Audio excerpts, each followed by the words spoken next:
aí o nosso tópico de hoje. Tá? Então, hoje a gente vai falar um pouquinho, né, sobre flexibilidade metabólica, exercício físico, comportamento ativo e comportamento sedentário. Vocês perceberam que ao longo da semana, né, segunda, terça e ontem, eu coloquei alguns posts falando sobre esse tema. E a ideia é hoje a gente fazer um apanhado um pouco mais rebuscado, um pouco mais refinado sobre o tema. Tá? E Fábio, né, algumas pessoas devem estar se perguntando, por que você chegou a esse tema, né? Flexibilidade metabólica, como é que você chegou a esse tema? Grande maioria, boa noite, meu irmão, tudo bem? Vamos falar um pouquinho hoje sobre metabolismo energético aqui, mais um pouquinho de como a gente pode ver isso na prática, né? Então, bom lhe ver também, Maria, bom te ver. Então, a ideia é a gente discutir um pouco de forma refinada. E como a gente chegou até aqui, né? Eu tenho lido muitos trabalhos falando sobre respostas do exercício físico em determinadas situações do metabolismo energético. Por exemplo, diabetes tipo 2, obesidade. E a gente vê que as respostas nesses trabalhos, algumas respostas elas não são tão grandes quanto aquelas que a gente vê em adultos saudáveis, né? E eu comecei a trabalhar um pouco esse tema, pesquisar um pouco sobre esse tema e conversando com algumas pessoas também, né? O Alan Bastos o Diego Viana, que é um outro professor que eu converso bastante sobre isso, né? Entre outras pessoas, né? A gente começou a falar um pouco sobre essa coisa do exercício, né? E como o exercício efetivamente poderia trazer benefício, ou se o exercício teria um momento em que a própria pessoa desenvolveria uma certa resistência, né? E aí eu comecei a trabalhar, né, um pouco mais sobre essa questão da flexibilidade metabólica. E o que é flexibilidade metabólica? Tá? Flexibilidade metabólica é a capacidade que o nosso corpo tem de conseguir consumir um determinado substrato energético quando a gente consome esse substrato energético. Vou dar um exemplo para vocês. Tá? Quando a gente tem uma refeição rica em carboidratos, né, um chocolate, alguma coisinha muito doce, né, rico em glicose, rico em carboidratos, você vai comer aquele alimento e aquele alimento vai disparar uma cascata de sinalização para secreção de insulina, né? A glicose vai interagir com a célula beta lá no pâncreas, né? Essa interação vai gerar um ambiente propício para a secreção de insulina. Bem, essa insulina vai ser secretada e ela vai se ligar aos tecidos periféricos para levar, né, a glicose, né? A insulina não leva a glicose, mas a insulina vai sinalizar para aumento da captação de glicose, né, via transportador. Né? No músculo esquelético, o principal transportador é o GLUT4. Bem, esse GLUT4, né, ele precisa da sinalização, mas ele também funciona com sinalizações que independem da insulina, né? E ele funciona muito bem com essas sinalizações. Tá? O grande problema é que quando essa pessoa passa a não ter essa flexibilidade metabólica de responder com produção de insulina, com ativação das vias metabólicas que vão gerar captação dessa glicose para consumo, né, você começa a ter uma diminuição, tá, do aporte de glicose para dentro da célula. E isso acaba levando a um aumento da concentração de glicose circulante, né? Isso pode acontecer em decorrência de somente 2 dias de comportamento sedentário. Somente 2 dias de comportamento sedentário são suficientes para gerar este tipo de comportamento, que pode ser visualizado tanto através do consumo de um alimento rico em carboidrato, como de um alimento rico em gordura. Funciona da mesma forma. Se você comer um alimento rico em gordura, você, com certeza, né, se você é um cara que tem uma flexibilidade metabólica boa, o seu corpo vai responder para começar a utilizar esse ácido graxo que foi consumido como substrato energético para a produção de ATP. Mas se você é uma pessoa que não tem essa flexibilidade metabólica, essa gordura vai ficar circulante. E você não vai conseguir utilizar essa gordura, não vai conseguir oxidar esse ácido graxo para a produção de ATP. E foi o que o estudo do Kim e colaboradores mostrou, né? Foi o primeiro estudo que eu comentei no primeiro post, primeiro e no segundo post, né? O que ele fez?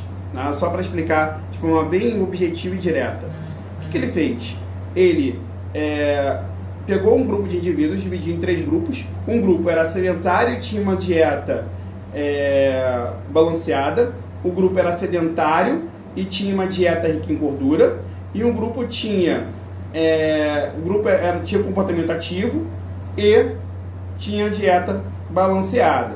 Tá? O grupo do comportamento ativo fazia por volta de 17 mil passos por dia, enquanto que os grupos sedentários faziam por volta de 1.500 passos por dia. E aí eles ficaram 2 dias dentro desse comportamento, ativo ou sedentário. Pois bem, esses caras, né, depois de 2 dias, eles foram submetidos a um desafio. Que desafio foi esse? Foi uma ingestão, né, um consumo de uma refeição rica em gordura. Tá? Se ele tem flexibilidade metabólica, o que o corpo vai fazer? Ele vai se reprogramar para que seja consumido aquele ácido graxo que foi ingerido a partir daquele alimento.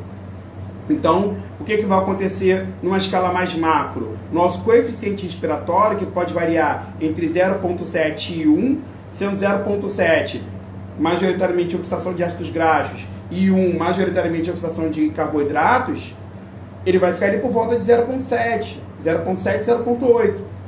Tá? E existe uma diferença para quem tem flexibilidade metabólica e para quem não tem flexibilidade metabólica.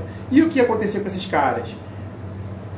As pessoas sedentárias tiveram um comportamento, tá, de menor consumo de ácido graxo. O ácido graxo estava disponível na corrente sanguínea, mas ele não conseguiu utilizar esse ácido graxo. E a razão carboidrato, né, ácido graxo, tá, ela ficou mais para o consumo de carboidratos. Então, mesmo com uma dieta rica em gordura, né, com uma refeição rica em gordura, ele não conseguiu mudar o metabolismo para oxidar essa gordura que foi consumida. Isso é inflexibilidade metabólica. Tá? Olá, olá, tudo bem? Depois a gente interage um pouco mais, senão a gente perde o fio da meada. Então, a ideia aqui é o seguinte, a gente ver que 2 dias de comportamento sedentário foram suficientes para conseguir efetivamente gerar uma inflexibilidade metabólica.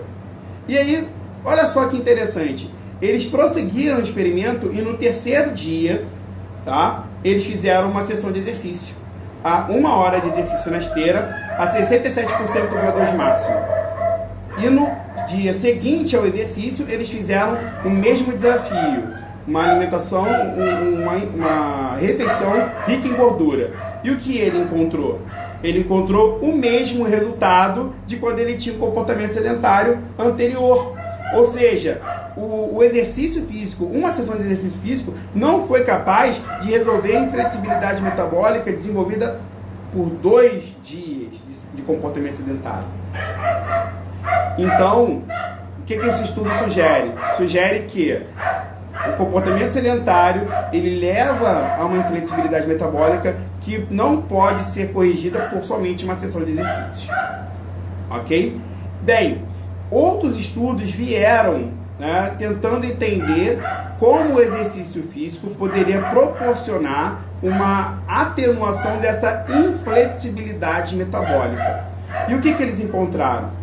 Bem, teve estudos que analisaram o exercício físico por 10 dias, tá? Na verdade foram 7 dias de treinamento, tá? 3 dias de dieta rica em gordura, mais 7 dias de treinamento. Teve um outro estudo que analisou 12 semanas de exercício e um outro estudo que analisou 8 semanas de exercício. Então vamos na ordem: 10 dias, 8 semanas, 12 semanas. O estudo que analisou 7 dias de exercício físico, 3 de alimentação dieta rica em gordura, mais 7 dias de exercício. Não deu resultado. Não deu resultado. Não conseguiu reverter a inflexibilidade metabólica causada pelo comportamento sedentário. 8 semanas também não foi suficiente. 8 semanas não foi suficiente. E 12 semanas. 12 semanas foi suficiente para reverter, tá, a inflexibilidade metabólica causada pelo sedentarismo.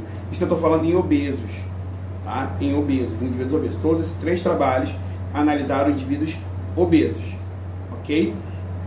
E Fábio, bem, então um cara obeso que tem flexibilidade metabólica, ele precisa de 12 semanas para se manter ali, para conseguir atenuar esse efeito deletério do comportamento sedentário. Sim. E o indivíduo mais jovem? E o indivíduo mais saudável? Né? Indivíduo que não é obeso? Ele vai precisar do mesmo tempo? A gente não tem esse dado ainda. Tá? A literatura não tem esse dado. Eu fiz uma revisão recente sobre isso e a literatura não tem esse dado. Todos os trabalhos que analisam flexibilidade metabólica, nesse sentido de reversão da flexibilidade metabólica no longo período de tempo, trata de indivíduos obesos. Ok? Mas, pelo estudo do Kim, que eu acabei de citar anteriormente, o primeiro estudo que eu falei, dá pra gente pensar que não vai ser assim tão trivial o exercício físico resolvendo o comportamento sedentário, que é causado pelo comportamento sedentário. Tá? E aí, hoje foi bastante interessante que hoje a gente teve, o pessoal do grupo de pesquisa teve uma reunião e eu tive a oportunidade de ver um artigo que é muito interessante, que fala sobre uma enzima que é primordial para o metabolismo energético, tá? Para a regulação do metabolismo energético, que é a quinase dependente de AMP, ou AMPK. Tá? Fábio, já vai começar a complicar. Não é tão complicado assim. É bem simples. Tá? Vamos pensar no seguinte. Vamos pensar no indivíduo, tá, que é ativo. O indivíduo que é ativo, ele tem o seu metabolismo todo funcionando normalmente. Certo? E aí esse metabolismo todo funcionando normalmente depende do funcionamento dessa MPK. Por quê? Porque ela, tanto no repouso quanto no exercício, interage com as vias metabólicas para proporcionar um melhor funcionamento das vias de produção de ATP. Ela vai ativar a PFK para estimular a via glicolítica. Ela vai inibir a síntese de ácidos graxos para promover melhor a beta-oxidação. Ela faz tudo isso. E ela faz tudo isso em repouso. Por quê? Porque a MPK interage com algumas adipocinas que são fundamentais para a sua regulação, como, por exemplo, a leptina e a adiponectina.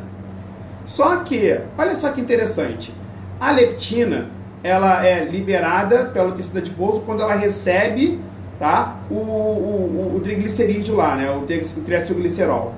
A adiponectina, a gente tem uma razão inversamente proporcional entre os níveis de gordura dentro do adipócito e a liberação de adiponectina. Quanto menor a quantidade de gordura nos adipócitos, maior a liberação de adiponectina pelos adipócitos. E a adiponectina ativa a MPK. Então, a gente pode dizer que indivíduos ativos, indivíduos mais magros, vai ter maior ativação dessa enzima, que é uma enzima central para o controle do metabolismo energético, mesmo em repouso. Tá? E aí, vamos falar agora do indivíduo sedentário, do indivíduo que não é ativo, do indivíduo que come e fica parado, só come e fica parado o tempo todo. Tá? Esse indivíduo, ele não vai ter, ele vai ter, no nível macro, um acúmulo de gordura. Esse acúmulo de gordura vai fazer ele produzir mais leptina. Tá? Esse aumento exagerado da produção de leptina leva ele a desenvolver uma resistência à leptina.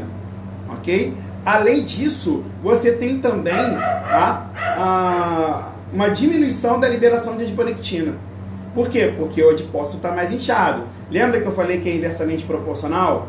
Então, a adiponectina vai estar diminuída e eu vou ter resistência à leptina.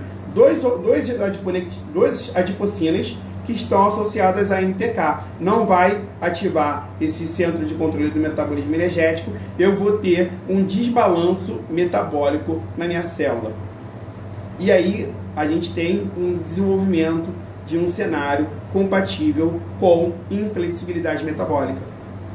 E aí, todo esse cenário no longo prazo pode levar um indivíduo a desenvolver diabetes do tipo 2 e também obesidade. Né? Bem, como é que a gente faz para reverter isso?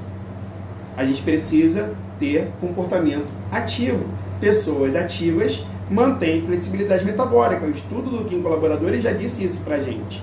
Eles conseguem manter flexibilidade metabólica. Eles conseguem fazer com que esses indivíduos, tá, eles respondam ao consumo alimentar, otimizando a via metabólica que vai consumir aquele substrato energético. Se você comer um alimento rico em gordura, o seu corpo vai mudar a chave para que você aumente mais a oxidação de ácidos graxos. Se você comer um alimento mais rico em carboidratos, o seu corpo também vai mudar a chave do metabolismo para que você tenha uma majoritariedade da via glicolítica, uma pequena majoritariedade, não é grande. As diferenças são sinuosas, são muito pequenas. Tá? Só para vocês entenderem, o R, o coeficiente respiratório, ele pode cair ou subir 0,0 alguma coisa, mas pense nisso todos os dias, de forma constante, por um mês, 2 meses. Aliás, não vou nem exagerar muito, vamos falar de 2 dias, que eu vou estudo do Kim e colaboradores.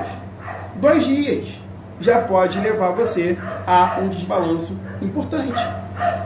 Então, a lição que eu quero deixar aqui, e a minha intenção não é postergar muito falando sobre esse tema, a gente precisa induzir nossos alunos a manterem um estilo de vida ativo, ficar menos sentado, se movimentar mais, utilizar mais o corpo para fazer as necessidades diárias, tá?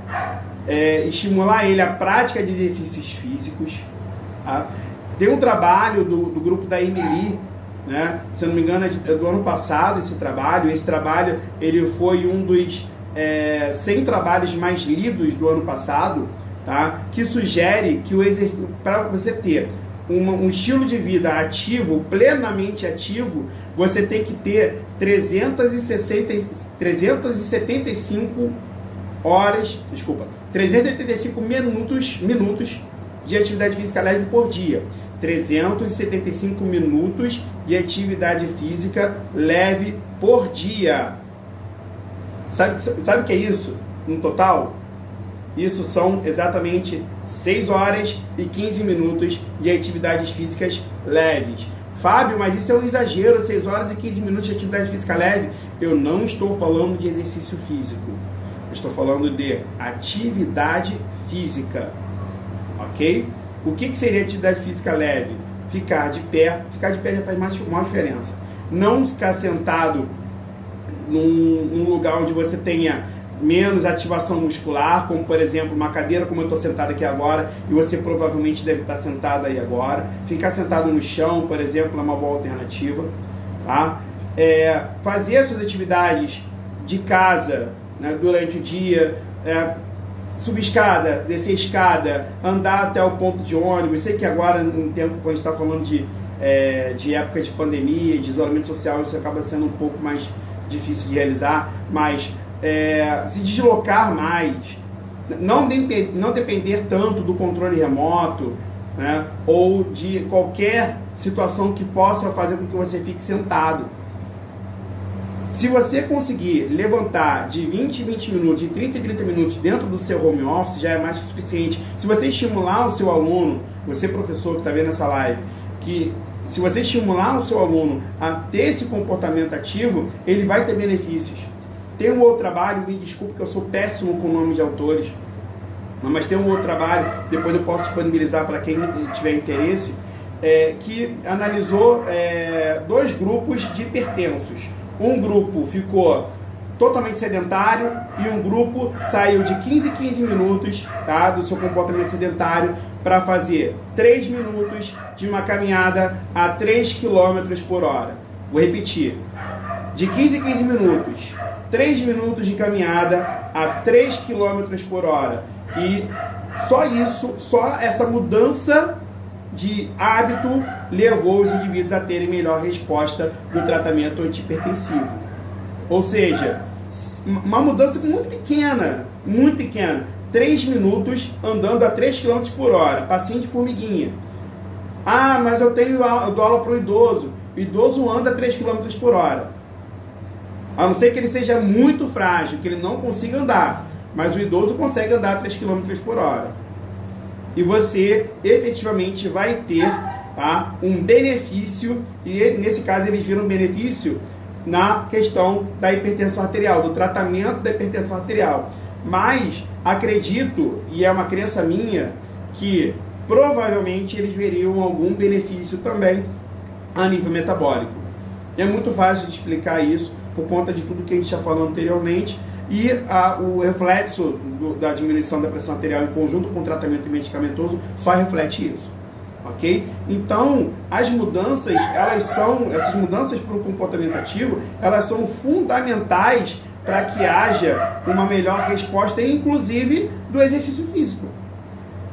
O exercício físico, tá?